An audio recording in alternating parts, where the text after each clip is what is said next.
Good evening. This is the Elliott wave update for the NASDAQ 100 for Wednesday, May 4th, 2022. What an interesting day. Who would have thunk the Federal Reserve raises interest rates a half a point and they rally the market, particularly the Dow, 900 points. Interesting day, but actually pretty much in line with how I left it yesterday in terms of that if they only raised a quarter of a point, I believe they would have all been sellers. 50 to 75 basis points, buyers, relief, thank God, short covering, whatever the situation.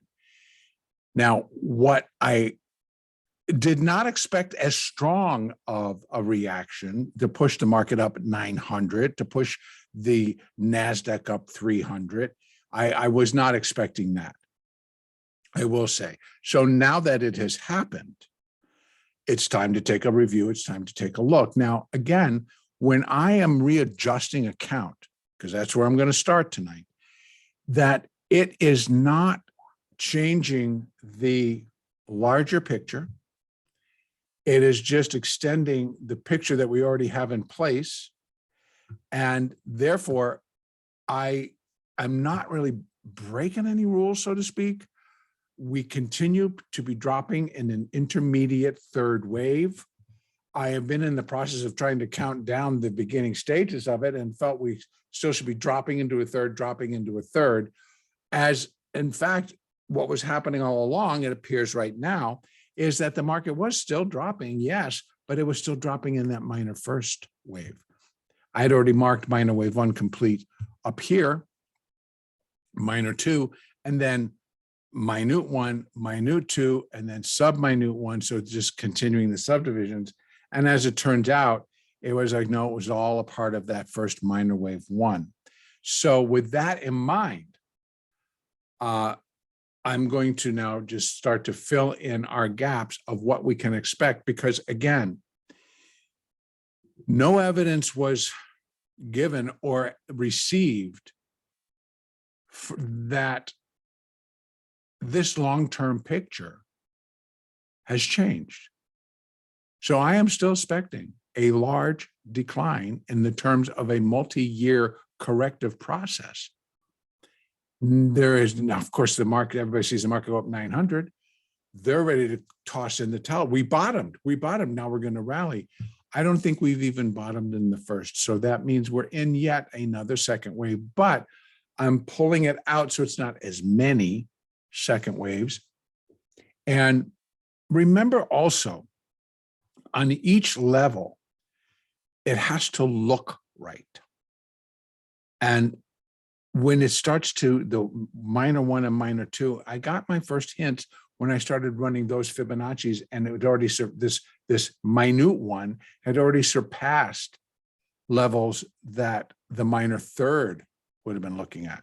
So that started to give me the hint. I had it over. I thought I'm going to let this play out, let the market tell me. And today, jumping above that level, 13,433, boom. You're just taking it all out and then taking out actually 13,542. We're like, okay, this is not what it should be. That just pulls the one down to here. There's a lot more downside to come. We've only, again, I know I've said it so many times, we've only just begun. And there's enough going on. There's enough happening politically, geopolitically, economically, inflation-wise. This second interest rate does not cure the problem. And again, we don't need to really be too concerned with that. If we're going to trade quantitatively and or technically, you don't care if it goes up, or you don't care if it goes down. You don't care why it would go up or down, who's letting it go up and down, how it's going up and down, what's causing it to go up and down. Does not matter. I do not care.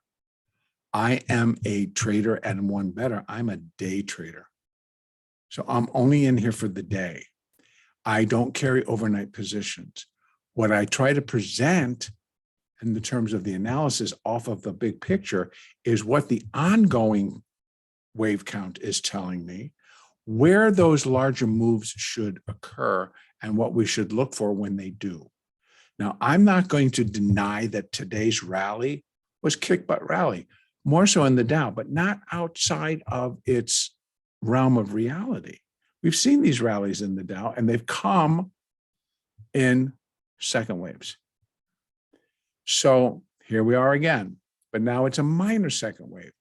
Again, I think it's going to make things cleaner and easier moving forward. But again, the market itself is what clogs it up.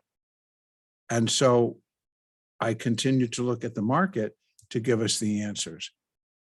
So trading day by day is, I will not hold on to a losing position while the market is screaming higher. If I was short, you just can't. And so when we get these types of reversals, so do I. You have to. But in reality, the market had already been moving up prior to the announcement.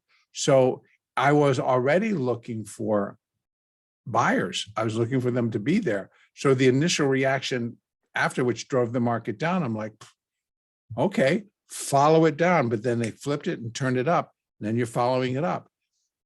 So again, it's not wishy-washy. It's trading what's in front of you. It's trading with rules. It's trading with an idea of what I want to get out of this trade. It's trading with knowing that I will get out of the trade when the trade is invalidated. In other words, it's like the whole reason for me to take this position was because of this. It's now just told me that's not going to happen. I'm not going to sit around and wait. You get out of the position. So all of these are preset. When you go into trade, have an idea why you're getting into the trade, what you're looking to get from the trade, what you're willing to risk on the trade, and where you will get out. Then put the trade on and have a great time. But you're not going to get surprised because you're already set up for all sides. All scenarios. A winning trade, a losing trade. You don't let a losing trade continue to build against you. That's like, no. Not every trade is going to be a winner. So you have to be prepared to take the losses. So you want to limit the loss.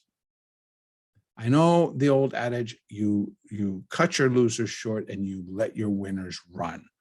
That's also applicable, but when you're trading the NASDAQ, letting your winners run could mean giving your winnings back. So on to the count, on to what expectations are. My longer term expectations have not changed. I am still looking for now what is going to ultimately end up into being a third wave crash. That's what I think the market is now building up to, that the entire third wave, not just from the intermediate level, but on the minor level, will confirm and crash, because minor wave one now is huge. Minor wave one is huge. And so it takes me out to take some thought on, well, maybe that is where we get to. And we're going to get there pretty dang quick. So maybe this is the wave. We're going to do a little rally and then we're going to tumble. And that'll be the wave that breaks the weekly 200. And we start to tumble. And 9,000 may not stop it. 9,000 might just stop that third, intermediate third. But minor wave one is huge. Minor wave three might bring it down to that. Minor four and then a minor five to give us that third. So again, we're down into here. If this is going to be my number that we're headed towards, all of this becomes into play as this wave unfolds. And the fact that it's now getting to be bigger, just in terms of how it's unfolding, I've had to move the minor wave down to where I was putting the low of a sub-minute wave one. Okay, back that up, and I had to move the minor. puts a big pressure on the rest of it. But it allows for what we're doing right now without having to try to wrap ourselves around it in terms of like, okay, is it bullish? Are we now going to new highs? I mean, I got that talk going on today too. People actually not just one day, we're all fine. We're going to go to new highs. Okay. I'm not going to put my dollar on it, but sure, go for it. So in any case, where are we and where can we go? I put on the fibs for a wave 2. So let me drop down to the hourly chart and let's take a look. We're getting pretty close, but a second wave, what are most common? 50% to 618. So once again, we're likely going to go to 39.91 to 14,293. We've been here before. We're just expanding our limits to the downside. So each time we go up here, when we come back down, we go a little bit further. You can see every time we come down, we get down so far, we rally back up, 42, 43, we drop again. We rally back up, we drop again, we rally back up. So smaller degree, bigger degree will get us up into, I think, here. So we're pulling back in to the area of the previous fourth. It all fits, Elliott-wise, Fibonacci-wise, et cetera, et cetera. Does it have to go there? No. Minimum 13,690. 13,700. Eventually, it all sits back in, and the reality is, oh, nothing's changed. Oh, we still have inflation. Oh, okay. Well, I guess we start selling. It doesn't, the earnings that have come out doesn't suddenly suggest that the world's all different and Amazon, your losses are just forgiven. No problem. Kisses, kisses. Give me my stuff. That's not how it works. In any case, what I am looking for, I still think that was it. So we've already got the A, the B, and we're in the C. Let's go down and see what that C wave looks like. Boy, it was a doozy today. And let me just make myself very clear. It was a great trading day. It really was. And I played all sides and I made money all day. And to me, that's what's important. I didn't get stuck on anything. Of course, there were many times when I'm like, what are they doing? But as soon as they started to break a level where I continued to leave so that people understand, if it went above that level, it negated the count. And then I needed to take a step back. I've often said, I'll figure it out and I'll come back and we'll review what's happening. And again, at the same time reviewing, is there something out there now that is telling me, the world is wonderful. Interest rates are just fine. Inflation, got it under control. Resume normal life. So the next time I went down to the grocery store, it wasn't going to cost me $120. It's going to go back to costing me $60. Oh, is gas overnight going to start telling me, oh, okay, I'm not paying $6. I'm paying $5. I'm paying $4.50. I'm paying down and down and down. Not happening. So this was a relief for whatever reason. This was short covering for whatever reason, et cetera, et cetera. And it's forming right now a perfect ABC up. Can that ABC turn into a 1, 2, 3, 4, 5? Yeah, it can. 1, 2, 3, 4, 5, and that'll be wave A. So this could get extended. This wave 2 could get extended. We could play around up here for a while. So maybe we'll be up here May, through the month of May. I don't know. We have to take it day by day. For tomorrow, I would not be surprised to see a little bit more of a pullback here. This is awfully minimal. When your high is 13,555 and your low thus far in the pullback is about 75 points. NASDAQ, no. I would be looking for more. But I'm going to kind of look at like maybe 1, 2, and this is a 3, and that's a little 4, and the floor can come in a flat. We get one more rise up. Maybe we get up to 13,688, then we do a bigger pullback, or that could be it. One day at a time. Is it really going to be? So this to me is like a garbagey, nothing, drop down, roar. A, B, C. For wave B, roar. Right? Starting there. A. I actually could run it after that if I want, but I'm going to keep it over here. This is all part of the B. The larger B. 1, 2, 3, 4, 5. C. That could work too. So I'd be looking for maybe a little bit more of a pullback. I'm not actually at this point would be suspecting or expecting that we start to break down again, but we can. I'm not going to say that it's impossible. We can. Just like we could break higher, we can break lower, but we're going to do it in a fashion much like we just went up. That would suggest we break the 20, or break the 8, we break the support, we break the 20, we break the 50, we break the 200. 30-minute chart, folks, it's now getting in alignment to go up. 30-minute. It can change. The hourly, getting there, but it's got a long way before it gets across. We have the 20 kind of heading higher, the 50 pointing higher. So it's also allowing. So I would think that either we're going to get up here, die, and then fall, and this will be wave 2, or we get up into here and put in a much higher 4. Wave 2. Complete it. Most common, again, Fibonacci-wise, is the 50% and 62%. It's here and here. Those are the most common retracement levels for a second wave. This one comes in, but it's pretty shallow.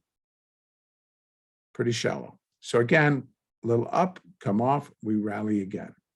So I would go with a B, and then we're working out to see what the C wave is going to look like.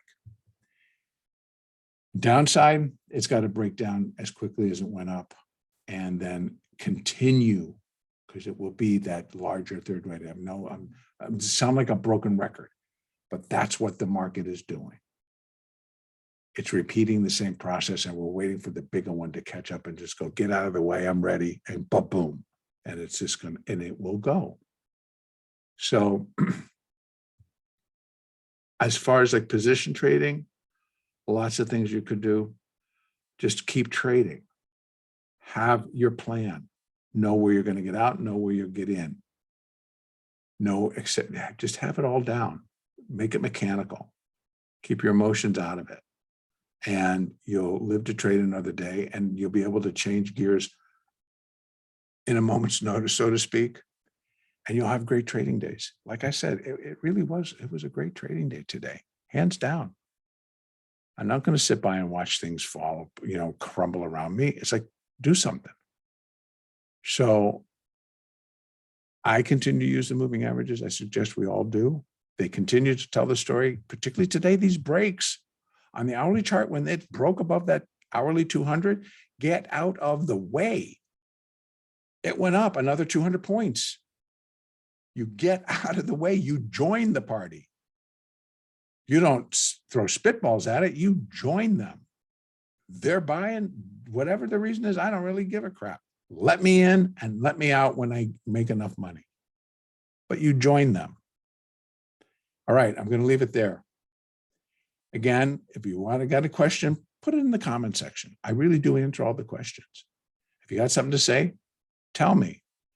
If you really didn't like this update, or you didn't like what I'm saying, tell me. I welcome it all. Have a good afternoon and a good evening. And the next update will be on Thursday, May the 6th.